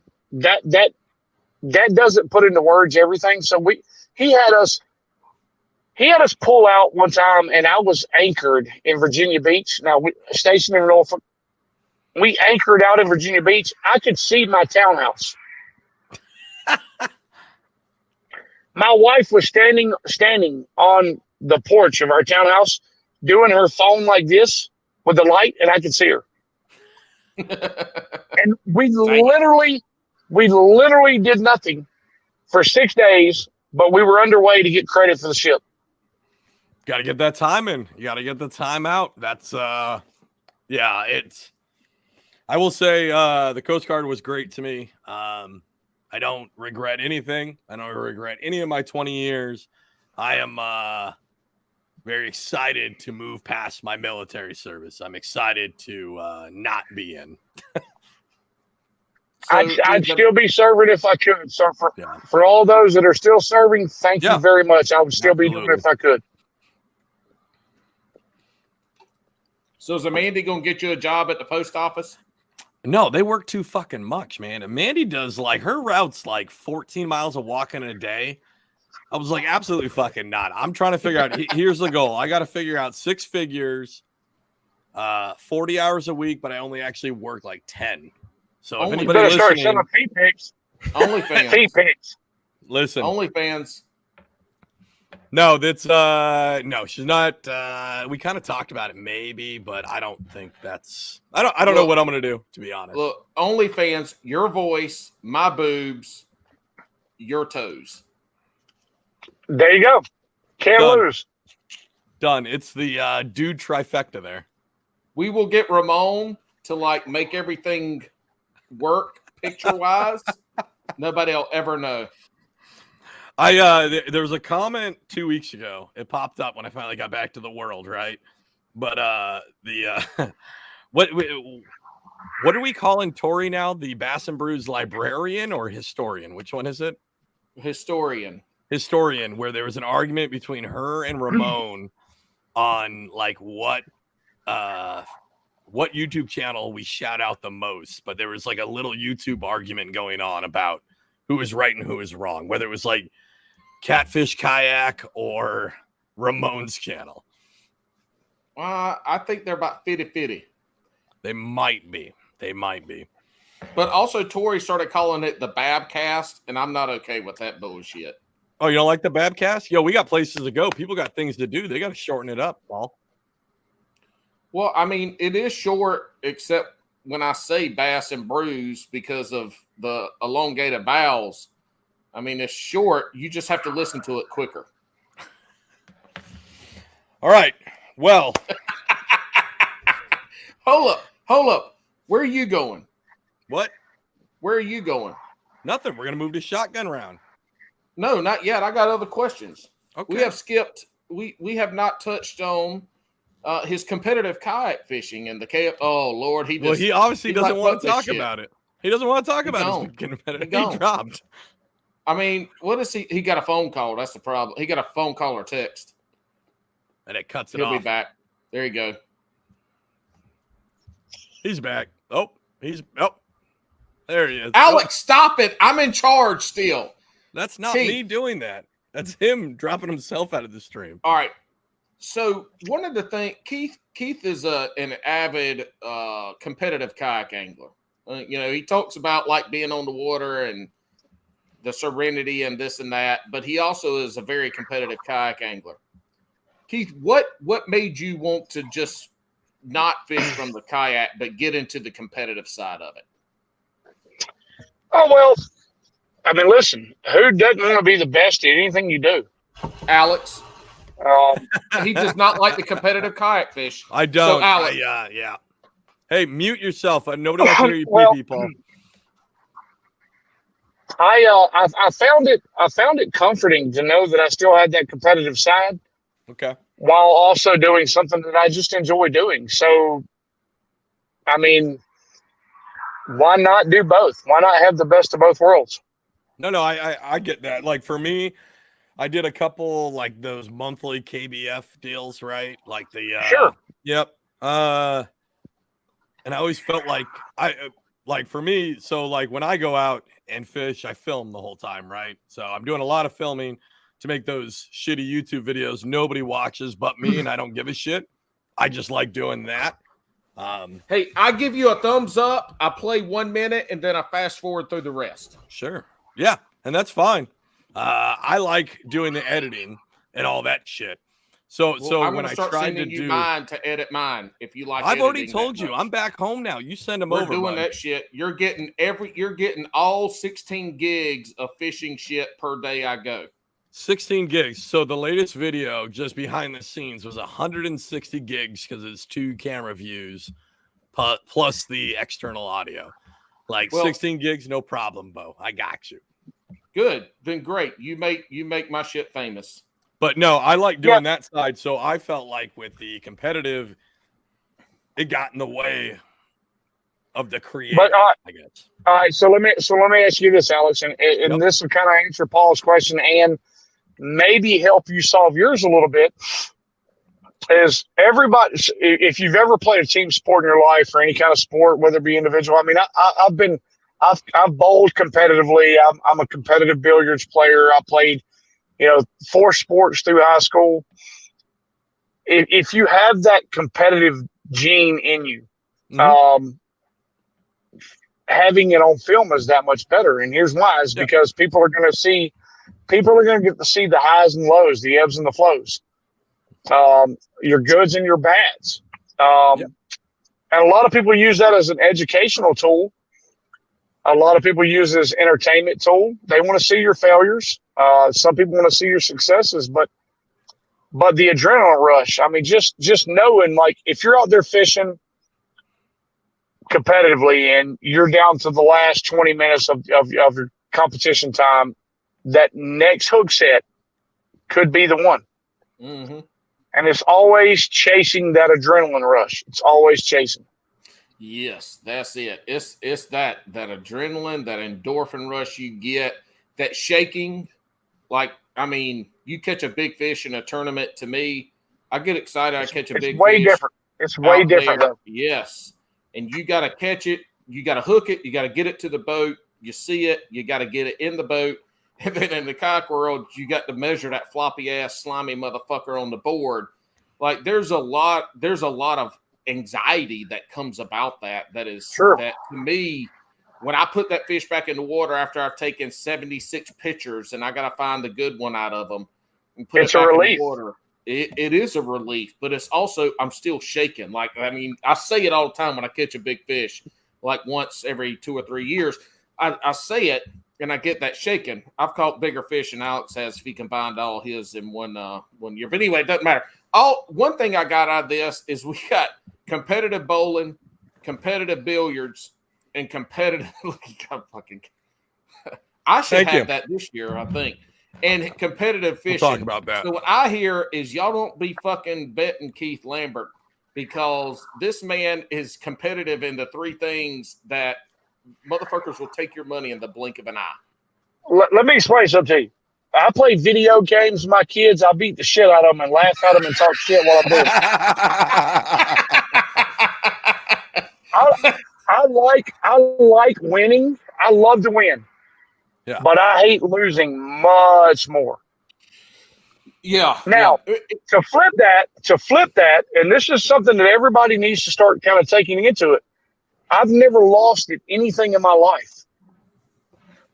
Nelson Mandela once said, and again, not to break the rules, but Nelson Mandela said, I've never lost. I win or I learn. Mm-hmm. And so my competitive bug, I have a 4-year-old at home. He wants to play rock, paper, scissors. He's learning that stuff in pre-K. I get tired of losing his ass. I throw a TNT dynamite in there. He can't beat that one. You can't beat winner. Then I dab on his ass and talk shit. No, never.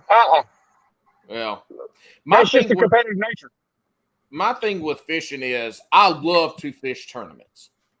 that is why I got into kayak fishing. The sole reason I got into kayak fishing. When I wanted to start back fishing, I looked at getting into one of the local clubs around here.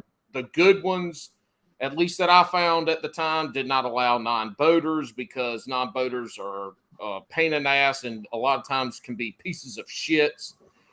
And I remember I had met a guy that had this tricked out 12-foot PA on the ramp, had his number, talked to him, talked to a couple other people, and got into kayak fishing because we had 2 local trails. That was the reason I got, because I wanted to fish competitively.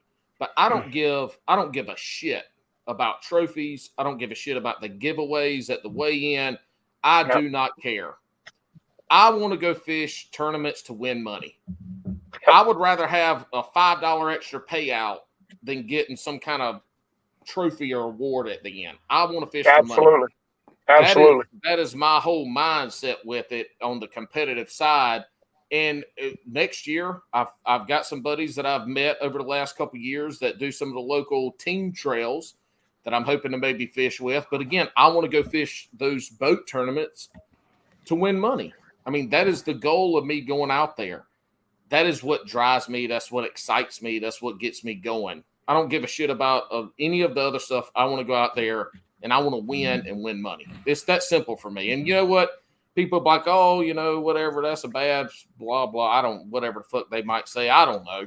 But I don't give a shit. That's why I want to fish. And that's why this is like one of the greatest sports ever because it could be anything that you want it to be. It could literally, if you want to do that. Absolutely. Yes, exactly. Absolutely. It can be whatever you want can it fun fish. You can meet new people. You can fish for the plastic trophies or you can fish for those checks. It can be anything you want it to be. Exactly. Anything you want it to be. Great point. Yes. I tell you why I do it, though. He says he does it for money. I do it to make a positive impact. That's it. Well thanks for throwing me under the fucking bus and making me look like shit. Fuck you, Keith. This is my podcast. You listen though, Paul. No, man. You take your. No, I'm just kidding. If I make money for my family, that's a positive impact. Yeah, but we all know ain't nobody making no money fishing. I done spent way more than I'll ever make. Well, I mean, it's probably because me and you were fishing and not buying locations. So there's a difference. There is a difference. You know, I mean, but I do it to make a positive impact. Yeah. Honestly, guys, I mean, listen, am I a good angler? Yes. Could I be better? Absolutely. Mm-hmm. But what footprint am I leaving on people in the sport at the end of the day? That's what I ask myself. Yeah, I like that. My drive is to win. I don't talk a lot of shit. I mean, I'll mess with folks, but in the end, I love coming to that as I call it when Benny was on the length end, because we ain't weighing no fucking fish in the kayak world. It's a length end. When we come to that length end, it's hanging out. It's talking to the folks that I know, asking people how they did, you know, learning a little bit of how they fished. And it's meeting the new folks that were out there. To me, I love that part. I love meeting people. I talk to a brick wall, talk the ears off a billy goat, getting to meet new people and talk fishing. I mean, this is why I love this podcast. Why I haven't missed a fucking week since I came on is because I love to not only talk, but when you can get me to talking fishing and we get people on this podcast, that's what we're here to talk about. So, you know, I love that whole aspect of it. The competitive edge or the competitive reason is just that. That's why I'm there. That's what I want to do. But at the end of the day, I love to wind down after a tournament and talk to folks, just like you and I did, Keith, going and grabbing a couple beers. Had a great time. And so, look, you fished the KFL this year. You know, this past weekend we had the KFL Championship, Kayak Fishing League. It was on Lake Chickamauga. Do I hate that my team wasn't competing for that trophy and that ultimate check? Absolutely. But I got to get out there on the water Saturday. No rods and reels, no gear. Me, my motor, my phone, and I got to be a video guy for the KFL Championship. And nice. I followed the two of the guys that ended up being on the winning team for it. And sitting back, I got to watch other anglers attack areas that maybe I felt like was a weakness for me. And you can bet your ass the next time I'm out there fishing, it will no longer be a weakness. Oh, yeah. That's good. You know, So you fish the KFL. Do you do any of the local club tournaments, any national trails? What have you done this year, and what are your plans on the competitive side next year? so this past year I fished one Hobie. I fished the KBF National Championship along with 4 other KBF trail events. I fished KBBT brackets, which Greg Nozar, who runs the KFL, also runs KBBT. We have a couple of local clubs here in Alabama. I fish all of them. Next year, my goal is, and again, I talked about being, doing this for growth and all that, but growth could mean growth for my family's pocketbook too. I plan on fishing full time next year. Okay. Now that being said, it will depend on being able to pick up some sponsors. Probably getting a new kayak because, we're in it. It's probably going to be a Hobie, honestly. Alex can go lick the bubble gum off underneath the desk at the high school. Well, I take you back. It's about aesthetic needs. You're not going to find a kayak that has better presentation as far as cockpit space, storage space than a Hobie. There are problems with every kayak that's in the industry. Period. I love my old town. It will have a proper place for it when I move on. But I'm looking for sponsors for next year. But I do want to fish full time. This year I didn't fish as hard as I did promoting the sport. If I fish harder and promote less, I probably have better results in tournaments. But I met a lot of great people this year. I learned a lot. I learned a lot about myself. I learned a lot about my wife and my kids. Next year is going to be, barring any setbacks, I'm going to fish full time. And on that, Keith, and on that real quick, you've already got that social media presence that a lot of these folks, these sponsors, the people that want to give you money or bait, lures, or gear, you've got a social media presence already. So it's not like you going to them and they're like, if you get your social media up a little bit better, maybe you can already go in with a little bit of a chip on your shoulder saying, hey, I've got this following and I've got these fans. And I think that's for somebody that's stepping into it full time for the first time, that sets you apart from somebody that's stepping in for the first time that doesn't have that following, hasn't invested in their social media.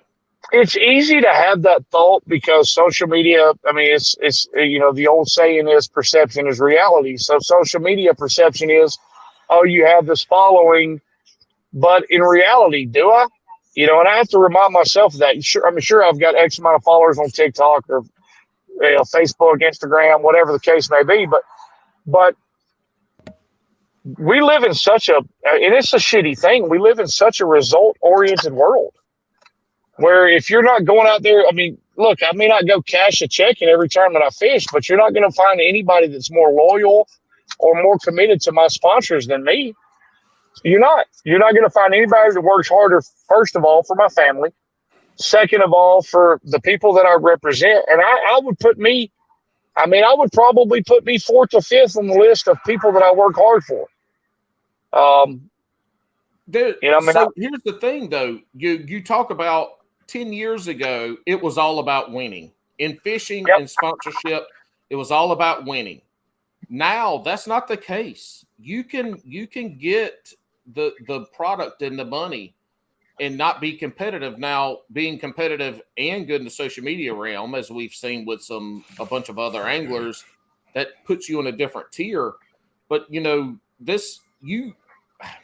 especially in the kayak world, in the last podcast, we talked about the pies of fishing. And y'all can go back and listen to that episode and what the slices are like. But right now, getting a slice of that pie, you better have some fucking social media content. Absolutely. If your name isn't Jacob Wheeler or Kevin Van Dam or Iconelli or somebody like that. You keep it in the kayak world. Your Christine Fishers, your Drew Gregory's, your your Guillermo Gonzalez, your Cody Miltons. Problem is those guys have, and I had a conversation, Paul, with somebody, and Alex, you've been in both realms of it now, okay? But I had a conversation with somebody the other day, and they're asking me, what does it take to be successful in what we do, the kayak world? 3 things. You got to come from money, no money, or be pretty. Yeah. Unfortunately, that's the reality we live in. Yeah. I don't come from money. I don't know money. And you ugly as fuck. I mean, listen. I wouldn't buy me a drink at a bar. So you take those 3 aspects of it, and unfortunately, then you're back to that whole it's result oriented. If you're not cashing a check once every 2 or 3 tournaments, winning one here or there, you're not making the type of impact in the kayak world that sponsors want to see. I disagree because there are people that I know who, when they have results, but the social media side of it is the reason. And not to say that they don't have sponsors and have stuff, but their social media is the reason why they don't have more. So you said in this day and age, you have to have both. So you said in your comment just there, and I actually agree with a lot of what you're saying, right? But let's spin it this other way. So you said have money, no money, or look pretty, right? Be good looking. Well, to get to the second one, for you to get to know people who have money means having that social media presence, right? And not, I mean, for folks out there, like we've all seen it, right? We know the guy who's shilling a pro staff because he's trying to like pad his bio on Instagram, right? And the only post they do is like, here's a static shot, nothing interesting. Here's a standard, like if you're on Instagram, right? Your standard, I love using blank, and that's it, right? Or on TikTok, where it's like, let me show you my gear and here's my discount code. It's going to take for you to get that second one, because you can. If you don't have those other 2, you can get that second one. Know people with money. And how you can do that is just being a little creative. And you are there. You are setting your own niche with being raw and real about like the other side of fishing. Like, again, I kind of referenced it before. Like there's folks that want to see you jack a fish's mouth, right? But then there's folks that want to know that you can jack a fish's mouth, but they want to know how your day-to-day is. And it's weird. You know what I mean? It's kind of weird to think of like, oh, maybe people actually give a shit about that, but they do. And if you can just really hone in on that, that's where you can draw sponsors. I mean, you for sure, you got to find the best of both worlds. Like I'm not saying it's all result oriented, but until you find your niche, whatever your niche is, you have to have those. I mean, you name, and I say nothing away from any of these anglers because I've been at boat ramps with them, I've camped with them, I've communicated. I'm not saying I'm friends with them. Some of the ones I told Paul last week, like, holy fuck, if you have them on this podcast, it's probably going to get a little ugly. I disagree with the way they do things. That being said, it works for them. Yep. Do I want to put my name in the same circle with them? No. Well, Well, but all those things can change, though, too. Hold on, Paul. Hold on. Go ahead. All this stuff could change. So, like, super behind the scenes, I initially had. So I started the podcast, right? This podcast with the the same goals that we do now, but initially this podcast was supposed to drive my YouTube channel. Like that was the idea of it. And then this thing has spiraled into what it is now, which is wonderful. And now it's almost the opposite. So no matter what you're doing, like it could change in like 6 months. And I don't want folks to feel like, I mean, in my opinion, that like if you're not getting traction now, if you're not getting seen now, that you're never going to be seen or get that traction. You gotta stay hungry. Gotta stay hungry. I'll say this, and I know we need to start wrapping it up and get the shotgun round. I'll say this. and this is not in the MLF, the BPT, or Bass, right? We're talking about the minor leagues and the local regional level of bass fishing. If you have a social media following, if you have built that, you have a greater chance at getting sponsors and being mediocre and getting people to give you money and gear at being mediocre. If you have a huge social media following versus being mediocre with no social media following, you ain't going to get shit. And now if you start stepping up into the point that you aren't mediocre and you start being in that top 10%, now shit gets even more real. Yeah. So again, this goes, and this is props to you, Keith, with what you've done on your TikTok. And this is also talking to other folks that want to get into the fishing industry that want to be fishing in the fishing industry. You create that social media following, and then you get into the competitive side of it. You don't have to be great to be able to get a little bit of money, a little bit of product thrown at you. You can be mediocre, but if you have a strong, that top 10% of the social media side of it, you can get that. You can't be mediocre. And I'm a great example. My social media, my YouTube, all my shit is just, it's minimal. It's a step below mediocre. My fishing is mediocre. Probably maybe a step below mediocre. I ain't getting fucking nothing. But in general, like if you create that following, people will give you shit just because you finish some local tournaments in the top 5 or in the money and get your picture on their Facebook page. But your social media content, your following on social media is great. They will give you shit because of social media. And that's the props I'm giving you, Keith, is you've built probably, to me, that 70% of being able to get the sponsors and the stuff that you want. You've built 70% of it already. You can get them just through the social media aspect. Plus, you're also competitive in the tournaments that you do. So now you're blending that together, and that's where it's going to go. And it is like you said, it's just, it's ever evolving. The sport we're in, what we do is ever evolving. You've got to stay creative. Don't get stale. But the most important thing is find the reason you're doing it. And whatever the reason you're doing it is, do it 100%. Yeah. Yep, exactly. You either want to make money or you want to have a good time. It don't matter what it is, whatever the fuck it is you want to do, you do it. And if people have a problem with it, give them a high five, a hug, and I like making reverse goddamn fish videos. There you go. You're the fish wizard. Fish wizard videos. Damn it! I wish I could tap into your account and change your name to Fish Wizard.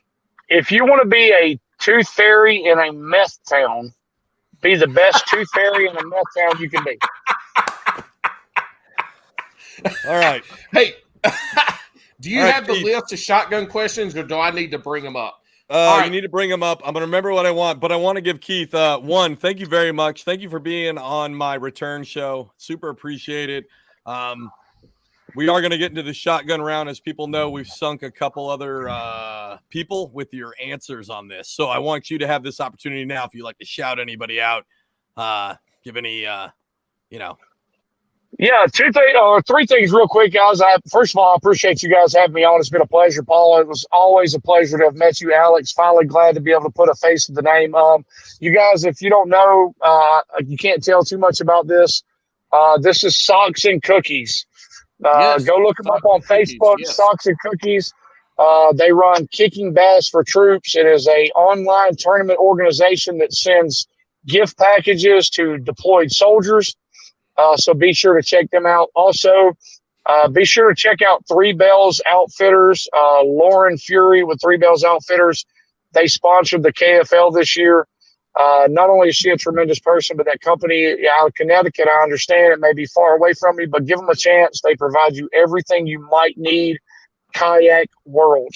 The third thing I would like to say is find you, and whether you're having a good day or a bad day, make it a day. You've survived every day that's been put in front of you, and don't be afraid to talk to somebody. There you go. Oh, yeah, man. All right. All right, So we're going to Alex, I start sent the. you the list of questions so you didn't fuck it up. Yeah, it didn't pull up. Okay, don't look at it because I want to see if you fuck it up so I can chastise you. So let's go. All right, Start Keith. it off, Alex. Shotgun round. You ready? These are going to be. You're going to answer these right off the cuff. I don't want any. Well, it depends on the weather conditions. Yeah. Keith, you answer the question. Either we'll enjoy it, we'll chastise you, and we might dive into why your answer sucks. But you have to answer it. There's no ifs, ands, or buts. You answer the damn question. And yes, they're loaded, but that's what the fuck we're here for. Awesome. Loaded potatoes. All right. Wacky or Texas? Texas. Oof. Wrong point. Well, wrong you're pick. Fucking this shit up, Alex, right off the bat. I'm going to go where I want. Would you spend more on a reel or a rod? A rod. Okay. Huh. We don't hear that one very often. Slow jams or hype music? Fucking hype music. Let's go, baby. Fuck yeah. Hell. Have you ever eaten beaver? Yes. Beaver burgers are fucking amazing. My man, look, this man from Alabama. I guarantee you if it's got fur on it, he done ate it. Shit. And won't ask questions about it. There you go. Look, ask your wife if she likes to be kissed like that. There you go. I mean, you got to shave the beaver before you can get to the good meat. Listen, I ate a lollipop with hair on it off the floor many a times in my life. Hey, speaking of that, y'all got to go look at the duet I just posted before we got on this because it fits in exactly with what you're talking about. Matter of fact, Keith, you need to go check that shit out before we sign off. I'll do it. That's all I remember except for the last one. What am I missing, Paul? Okay, well, we're not going to ask the last one, but how the fuck did you miss all of these questions? Like you asked all the one anyway. All right, Keith, Crocs or flops? Crocs. Yes. My man. Hell yeah. Yes. Birth control at its best. That's it. Pineapple on pizza, yes or no? Fuck no. Thank you. I only expected that from Alabama. I bet y'all don't even know what pineapple is down there. Only if they're upside down. See, there you go. Only if your wife's eating it for a month straight. Listen. Other way around. Man, see, this is the problem. Alex comes back on, he fucks me up. Hey, in a 3-hour session, 5 2-pounders or 1 7-pounder? 1 7-pounder. My man, see, that's the right answer every time. If you answer the other question, I'm going to have to call you ugly. Do you eat largemouth basses? Yes. Thank you. See, eat the fucking bass. I guarantee you, I will fillet up catfish, crappie, bass, and I guarantee you 99% of the people that eat it wouldn't know the fucking difference. They full of shit. If it's cooked right, it ain't wrong. It bitch tastes like, look like fish, kind of like your college days back when you didn't shower. But anyway, all right, Alex. Yeah. All right, so we're on. Nope. One more before you get to go. Okay. Keith, is Alex Rudd overrated or underrated? Way overrated. This is at least, I think this is the third one we've gotten overrated. Yeah. Maybe the second one that know who he is that overrated him. Yes. We loved it. Look, the reason we asked this question, y'all, before we get hate mail and shit, is Alex was on the podcast. We talked about overrated, underrated, and he just comes out of blue. He's like, I want to know kind of if I was overrated or underrated. And we've asked this question ever since that episode. We have asked this question. And his amount of knowledge and entertainment is great. But then again, be mindful of your place on the pedestal. Oh, okay. But we enjoy this question because what has made my heart full is we've had some people tell us that I didn't know Alex Rudd till we listened to him on Bass and Brews, and I was like, right? That's a big deal. I like that. That's cool. Yes. All right, so Alex my turn. Casternawaga. I don't know how to pronounce your last name. So Alex Casternawaga, aka Swamp Rat Fishing, aka he's got facial hair and he's growing his beard out to try to chase mine. That's it. All right, so this is the Let's most end important this. question. This is gonna it's where if you answer this wrong, we're gonna ridicule you on here, on TikTok, on MySpace, Forever. on Be Forever. Real, on everything. So Yeah. Now, MySpace before is the before first you place ask we this go. question, before you ask this question, Alex, remember the conversation we had earlier. Opposing opinions makes for clicks. you're right. You're right. So Yeah, but this ain't an opinion question. You're right or you're fucking wrong. there's on this one. definitely wrong answers to this question. It's a multiple There's choice, way more- basically. Yes, there's way more right answers, but we have had people that have fucking chosen wrong. Every fisherman loves a good sandwich on Angler. the water. What are your top 3 sandwich proteins? Sandwich. Fried bologna, Mm. spam sandwich, Oh, fuck yes. and a turkey sandwich. Hell yeah, there we go. Man, my man, fucking spam sandwich. Hell fucking yes. I think Bailey is in the top. He holds the crown. We've got to get him a trophy Yes. with just a toilet because he said spinach. Yeah. But Delirious did say cheese too. He did say cheese. Delirious gets a bronze he or was- a silver medal. Yeah, but Delirious said cheese, and he was a little weirded out why you picked on him. All right, Keith, thanks so much for coming on, buddy. Everybody go check him out. Where can we TikTok. find you on social media, Keith? Guys, you can find me on TikTok at BassBoss334. On Instagram or Facebook, you can look up my name or look up Keith_Lamberth_fishing. Hey, and Again. for guys that didn't understand his Alabama accent, it's Keith Boss, not Balls. It's Bass and Brews. Bass Boss 334. boss. Bass, B-O-S-S. balls. All right, The Alex, funniest do you remember thing- how to take us that? Hold on. No, what? but real quick. So the funniest thing is this one time I was showing Paul.